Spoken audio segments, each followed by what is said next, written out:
Assalamualaikum warahmatullahi wabarakatuh. Pemirsa YouTube yang budiman, yang disayangi Allah Subhanahu wa taala dan Rasulullah sallallahu alaihi wasallam, selalu kita berselawat kepadanya siang dan malam, tidak henti-hentinya. Senantiasa Allah dan Rasul itu merupakan khasanah atau wadah besar atau jalan satu-satunya kita menuju kembali kepada Allah Subhanahu wa taala, yang menjadikan sebagai umat Islam yang sudah beragama agama yang lurus, agar senantiasa kita kembali kepada Allah dan dihargai oleh Allah dan diberi tempat oleh Allah. Senantiasa kita akan bahagia dengan pemberian Allah, dan kita akan merasakan kedamaian hidup di dalam surga itu sama-sama, dengan rupa yang sama, dengan umur yang sama, dengan makanan-makanan yang berbeda. Ada pilihan-pilihan. Pertama, dengan tempat kediaman kita masing-masing, mau di tempat yang ber-AC atau di mana mendapatkan pemandangan-pemandangan yang indah seperti yakut, sungai-sungai, sungai susu, sungai madu, sungai arak dan lain sebagainya. Itu menjadikan sebagai tempat pemandian. Kalaupun yang namanya pelarangan di dalam kehidupan dunia ini, jangan kita berzina, jangan kita menjadi mabuk arak, mabuk judi dan lain sebagainya. Itu merupakan pelarangan-pelarangan agar kita mendapatkan apa yang tidak kita lakukan di dunia ini. Sementara apa yang kita lakukan di dunia ini akan dikembalikan sebagaimana kegiatan-kegiatan amal ibadah kita, amal yang soleh kita akan kita nampakkan pada Allah Subhanahu wa taala, karena Allah mempunyai CCTV, ya, punya video, punya HP yang besar, kadangkala punya giga besar, ya, dengan sinyal yang kuat.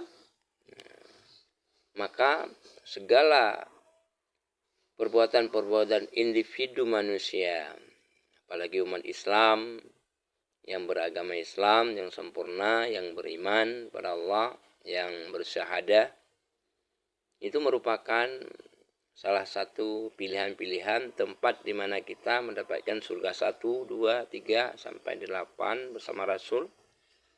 Ini kita dapatkan di dunia. Takkan mungkin kita mendapatkan akhirat itu di akhirat. Pasti di dunia kita selalu dalam berubudiyah, mencari ilmu, amal, ikhlas, dan terserah Allah dalam memberikan sebuah kebaikan, yaitu ihsan, ridha. Maka Allah memberikan luang kepada kita, ridha kita dulu, maka Allah baru merizakan. Maka namanya itu marzatillah, ya, kerizaan Allah, yang apabila kita menerima semua apa yang diberikan Allah, ya, bersyukur, bersabar, bertawakal. Kepada para pemirsa YouTube yang budiman, kita lanjutkan kembali bagaimana Allah menciptakan Nabi Adam alaihissalam supaya kita selalu mengkaji Al-Quran, tadarus, ya. Kita mengikuti setiap langkah-langkah Rasul melalui para tabi'in, para mutaqaddimin, mutaakhirin, dan muktabar yang selama ini kita mintakan kepada para ulama-ulama muktabar itu selalu cerdas. Jangan salah dalam menilai, jangan salah dalam menjalani aturan-aturan Allah dan Rasul. senantiasa jangan menjadikan sebagai ulama yang akan digelar oleh Allah sebagai ulama su atau ulama jahat. Bagaimana itu ulama jahat, bagaimana ulama yang terpetunjuki. Maka di dalam pertemuan kali ini kita membahas tentang masalah kejadian Adam alaihissalam dan keadaan di dunia ini. Di dalam Al-Quranul Karim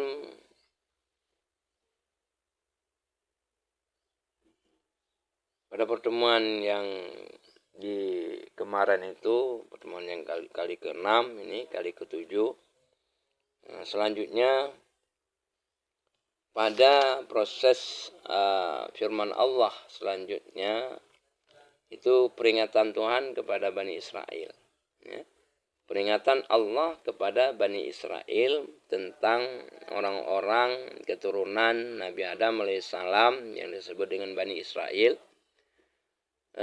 yang pergi jauh, yang meninggalkan dari petunjuk-petunjuk Allah.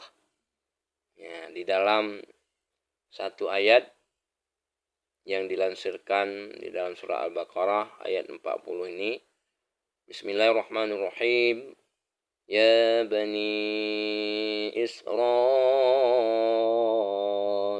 اذكروا نعمتي التي أنعمت عليكم وأوفوا بعهدي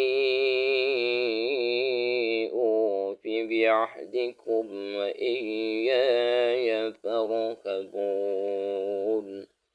Artinya, hai Bani Israel, ingatlah akan nikmatku yang telah aku anugerahkan kepadamu, dan penuhilah janjimu kepadaku. Niscaya aku penuhi janjiku kepadamu, dan hanya kepadakulah kamu harus takut atau tunduk.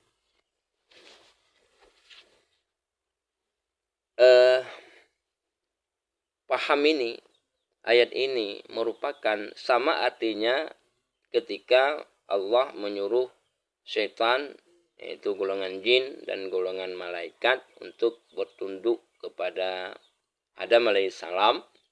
Sama juga kepada para Bani Israel, keturunan-keturunan Adam, yang mereka itu sudah terlanjur pergi jauh meninggalkan daripada petunjuk-petunjuk Allah. Maka Allah panggil kembali dengan diingatkan oleh Allah atas nikmat yang telah diberikan kepada mereka dan anugerah yang banyak tentang bagaimana kehidupan di dunia yang begitu mudah dicari, ya, rezeki yang tidak perlu dicari, sehingga diberikan begitu saja, menikmati keadaan alam yang sudah ada ini, tidak perlu diatur-atur, ya, dan selalu memenuhi akan semua janji Allah itu kepada kita. Umat Islam sekarang ini malah sebaliknya, menjadikan keraguan-keraguan di dalam kehidupannya, baik beristri, bersuami, beranak-panak, dengan kesendiriannya. Karena dilalaikan oleh setan, yang apabila kita tidak mencari nafkah, kita tidak mencari rezeki, tentunya kita lapar. Nah, ini suatu bahasa yang meragukan tentang pemberian Allah, yaitu nikmat-nikmat yang sudah diberikan. Berarti sudah jauh sekali melenceng umat Islam yang keturunan daripada Adam alaihissalam, ya. Maka dengan demikian kita bisa memilih atau mengkaji kembali bagaimana kita umat Islam ini, apakah berdiam diri ataukah kita akan melanjutkan daripada amanah-amanah Rasul yang sebelumnya, kalaupun kita ini bukan seorang Rasul.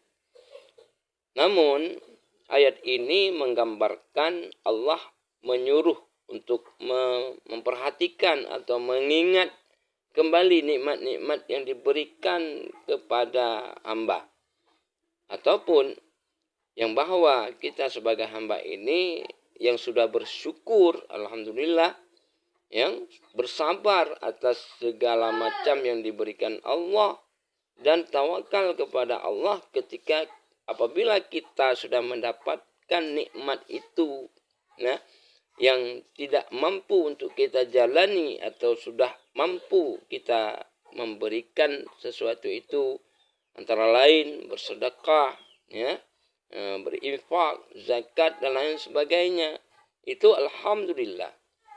Maka sebagai keturunan Bani Israel, keturunan Adam alaihissalam yang dari awal diciptakan oleh Allah Subhanahu wa taala dari 4 unsur, yaitu api, angin, air dan tanah.